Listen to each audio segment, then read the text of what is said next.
கனடாவில் நடந்துட்டு இருக்கிற மிகப்பெரிய ஒரு ஸ்கேமை பற்றி தான் அந்த வீடியோவில் சொல்ல போகிறேன். நான் ஆல்மோஸ்ட் $500 கிட்ட ஸ்கேம் ஆகியிருந்தேன். அது எப்படி நடந்துக்கு, அது மேபி உங்களுக்கு தெரியாமல் கூட, நீங்கள் ஸ்கேம்னு தெரியாமல் கூட அதில் நீங்கள் மாட்டிருக்கலாம். ஸோ நீங்கள் ப்ரீவியஸ்லி மாட்டிருக்கலாம், அப்படி இல்லாட்டி எதிர்காலத்தில் நீங்கள் இந்த ஸ்கேமில் மாட்டாமல் இருக்கிறதுக்கு கூட இந்த வீடியோ உங்களுக்கு ஹெல்ப் பண்ணும். ஸோ இந்த வீடியோவை ஃபுல்லாக பாருங்கள்.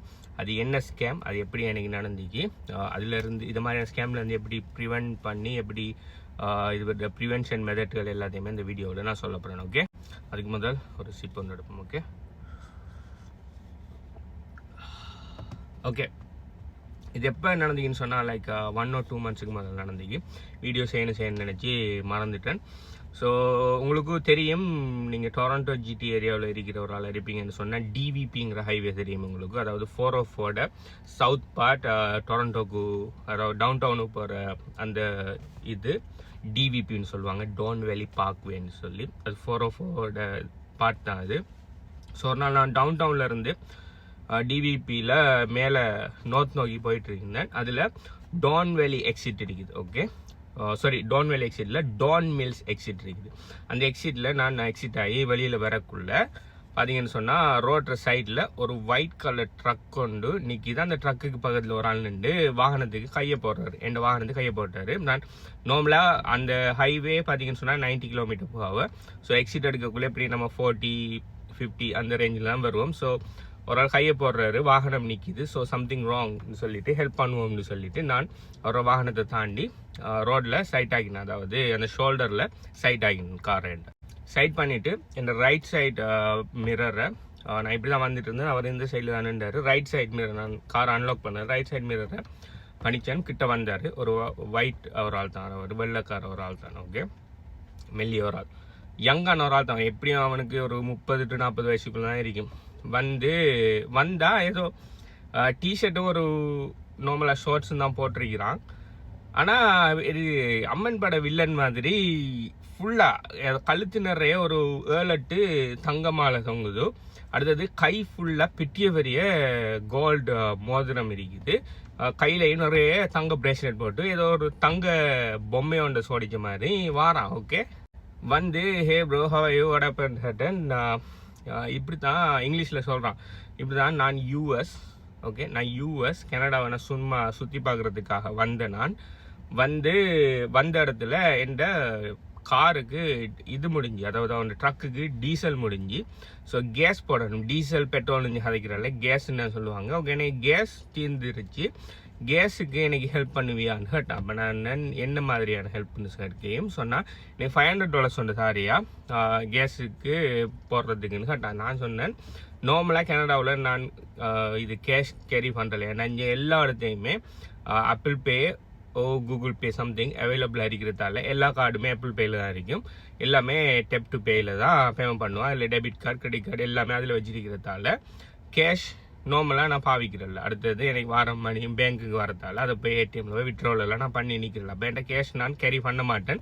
மேக்ஸிமம் நான் கேஷ் கேரி பண்ணணும்னா ஒரு $100 தான் பாக்கெட்டில் இருக்கும். அந்த நாள் என்கிட்ட $100 கூட இல்லை. ஓகே, எதுக்கும் நான் ஸ்பெண்ட் பண்ணிட்டேன், ஏடிஎம்ல விட்ரோ பண்ணல. ஸோ அந்த டைமில் என்கிட்ட கையில் கேஷ் ஏறிக்கல. மேபி $20 ஏதோ இருந்த போல். ஸோ அவர் கேட்குற $500 கேட்டார். அப்போ நான் சொன்னேன், $500 எனக்கு உனக்கு இவரத்து இருந்தால் $500 தேவைப்பட மாட்டேங்கி. வேணுண்டா ஒரு சின்ன ஒரு அமௌண்ட் தரேன், நீ பக்கத்தில் இருக்கிற கேஸ் ஸ்டேஷனுக்கு போய் கேஸை போட்டுட்டு அதுக்கு பிறகு நீ யார் நான் ஹெல்ப் ஒன்று எடுத்து மற்ற வேலையில் பார்க்கலாம். யூஎஸ் கார்டு மில்லியான் கார்டு மில்லியன் ஒன்று மில்லியன் ஹெல்ப் பண்ணு, நீ சும்மா ஹெல்ப் பண்ணுவானா டக்குன்னு நான் $500 தர மாட்டேன்னு டக்குன்னு என்ன செய்யறான், உனக்கு நான் அந்த மாலையை தரேன்னு சொல்லிவிட்டு ஒரு மாலையை கலட்டுறான். அப்போ நான் சொன்னேன், மாலையெல்லாம் கலட்டா, அதெல்லாம் தேவையில்ல, மாலையை கலட்டான்னு மாலை வேணாது அபசரின்னு சொல்லிவிட்டு டக்குன்னு கையில் இருந்த ஒரு பெரிய மோதிரம் ஒன்று, ஓகே தங்கம் மாதிரி, ஓகே எடுத்து டக்குன்னு இந்த ஜன்னலுக்குள்ளால வந்து இந்த பக்கத்தில் இருக்கிற இந்த பிளாஸ்டிக் இது இருக்குதானே இதில் வச்சுட்டான். இதை எடுன்னு சொல்லி இல்லை எனக்கு வேணாம், இதை எடுன்னு இல்லைன்னு சொல்லிவிட்டு வச்சுட்டான். நான் சொன்னேன், இதை எடுத்தால் தான் நான் அடுத்து அதே கதைப்பட்டேன்.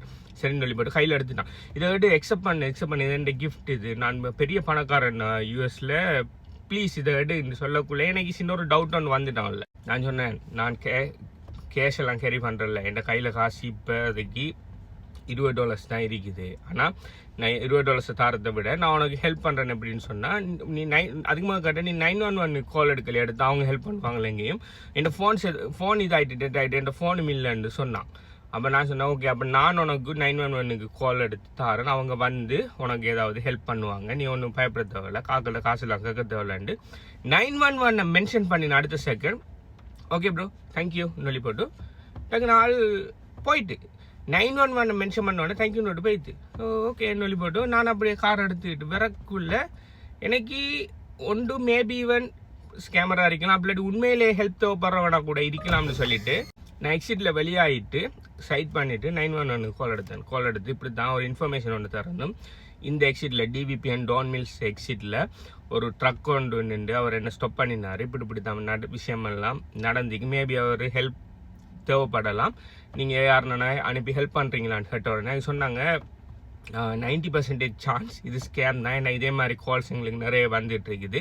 இப்படி ஒரு குரூப் உண்டு ஆக்கள்கிட்ட ஃபேக் தங்கமாம், அதாவது இது என்ன 911 சொல்கிறாங்க, ஃபேக் தங்கத்தை கொடுத்து ஆக்கள்கிட்ட பணம் பறிச்சிட்டு இருக்காங்க. மேபி அந்த குரூப் ஆகிக்கலாம், ஜஸ்ட் 10% சான்ஸ் இருக்கு, மேபி அவன் தான் சொல்லலாம். ஓகே நீ திரும்ப போய் பாக்கி அவரோட நிற்கிறான்னு நான் சொன்னேன், திரும்ப எல்லாம் போய் பார்க்கலாம், இது 1 வே எக்ஸிட். ஓகே டபுள் வேல 1 வே எக்ஸிட். இப்போ நான் திரும்ப அவனை பார்க்கணும்னா திரும்ப போய் வேற ஒரு இதில் எக்ஸிட்டில் உள்ளுக்கு எக்ஸிட்ல எல்லாம் இன்னொரு ரோட்டில் உள்ளுக்கு திரும்ப டிவிபியில் ஏறி பிளரில் அங்கே ஏறி திரும்ப வந்து நான் எக்ஸிட் எடுக்கணும், ஆல்ரெடி டிராஃபிக் இருக்கணும், அவரோட அவசரமாக போயிட்டு இருக்கேன், திரும்ப செய்யலாம். நான் okay thanks for the information, அவங்களுக்கு நான் எக்ஸாக்ட் லொக்கேஷனையும் கொடுத்துட்டேன். அப்போ நாங்கள் போய் பார்க்கணும், தேங்க்யூ சொல்லி போட்டு வச்சுட்டாங்க. அதுக்கு பிறகு நான் ரூமுக்கு வந்தது பிறகு நான் இங்கே நல்லா தெரிஞ்ச ஒரு ஃப்ரெண்டு வந்துட்டு அடிச்சு கேட்டேன், அவரோட ஃப்ரெண்டாக இருக்கவும் நடந்ததாம். அந்த டைம் அவர் ஏமாந்து பணத்தை கொடுத்துட்டுறான். ஓகே உண்மையிலேயே நீட்லாம் இருக்கான், அதாவது தங்கத்தை தந்தோடனே எல்லாருக்கும் தங்கம் உடனே ஓகே ஒரு தங்கத்தை ஒரு தரான் ஜஸ்ட் ஃபார் $100 $50 நம்மளுக்கு தங்கம் கிடைக்குது, இங்கே $2000-3000 போகிற தங்கத்தை இப்படி தாரான்னு வெளிப்பட்டு டக்குன்னு அந்த சைக்காலஜி ஜெராக்கு என்ன செய்வாங்க, ஹெல்ப் பண்ண பார்ப்பாங்க. தேங்க் காட் அந்த டைமில் எனக்கு டக்குன்னு சஸ்பீஷியஸ் ஆகிட்டு அடுத்தது 2வது அந்த டைமில் நான் கேஷ் என்கிட்ட இல்லை அந்த அளவுக்கு, அப்படி இல்லாதால நல்ல வேலை நான் தப்பிச்சிட்டேன். மேபி இது உங்களுக்கு பாஸ்டில் இது உங்களுக்கு நடந்திருக்கலாம், நீங்கள் அது ஸ்கேம்டு தெரியாமலே நீங்கள் ஃபேக் தங்கத்தை வாங்கி போட்டு பணம் கொடுத்துருக்கலாம். நீங்கள் அப்படி வாங்கின தங்கத்தை போய் கோல்டு ஷாப்புகளில் போய் கொடுத்து பாருங்கள், அது ஷுவராக ஒரு ஃபேக்கான ஒரு $10 பெறுமதி இல்லாத ஒரு ஃபேக் தங்கமாக தான் இருக்கும் மோஸ்ட் ப்ராபப்ளி. அப்படி இல்லைன்னு சொன்னால் எதிர்காலத்தில் உங்களை யாருன்னு நான் இப்படி நிப்பாட்டி கேஷுக்கு தங்கம் தாரேன் அப்படி நாங்கள் இது செய்கிறோம்னு சொல்லி. ஆனால் இப்படியான கல்லணல் இருக்கிறதால தான் உண்மையிலேயே இந்நீட்டில் இருக்கிற ஆட்களுக்கு கூட உதவுறதுக்கு டவுட்டாக இருக்குது, ரைட்? ஸோ யாருன்னா உங்கள்கிட்ட வந்து ஏதாவது இப்படி ஹெல்ப் அது இதுன்னு கேட்பாங்கன்னு சொன்னால் நீங்கள் முதலாவது பணத்தை கொடுத்து உதவுறதோ அடுத்தது உங்களோட வீட்டை திறந்து ஆகிற உள்ளுக்கு எடுக்கிறதையோ ப்ரிவென்ட் பண்ணிவிட்டு முதலாவது அவங்கள்ட்ட சொல்லுங்கள் நான் 911 கால் எடுக்கணும், அவங்க வந்து உங்களுக்கு ஹெல்ப் பண்ணணும். அதாவது 911 கால் எடுத்து உங்களை பிடிச்சி கொடுக்க போறேன்னு சொல்லாமல் அவன்கிட்ட காமா சொல்லுங்கள் 911 கால் எடுங்க, அவங்க வந்து உங்களுக்கு ஹெல்ப் பண்ணுவாங்க, என்ன விட பெட்டராக உங்களுக்கு ஹெல்ப் பண்ணுவாங்கன்னு சொல்லி நீங்கள் சொல்லுவீங்கன்னு சொன்னால் மேபி அவன் கல்லன் ஸ்கேமரா இருப்பான்னு சொன்னால் மேபி அவன் அவர்கிட்ட தப்பி ஓடுறதுக்கு சான்ஸ் இருக்குது. எப்பயும் இப்படியான ஆட்களோட இன்ட்ராக்ட் பண்ணாதீங்க. இதே மாதிரி எக்ஸ்பீரியன்ஸ் உங்களுக்கு கனடாவில் டொரண்டோ ஜிடி ஏரியாவில் இல்லாட்டி வேறு எந்த ஏரியாவில் நடந்திருக்கா இல்லையாங்கிறத கீழே கமெண்ட் பண்ணுங்கள். இந்த சிச்சுவேஷனை பற்றி நீங்கள் என்ன நினைக்கிறீங்கிறது கீழே கமெண்ட் பண்ணுங்கள். இன்னொரு வீடியோவில் சந்திப்போம். பாய்.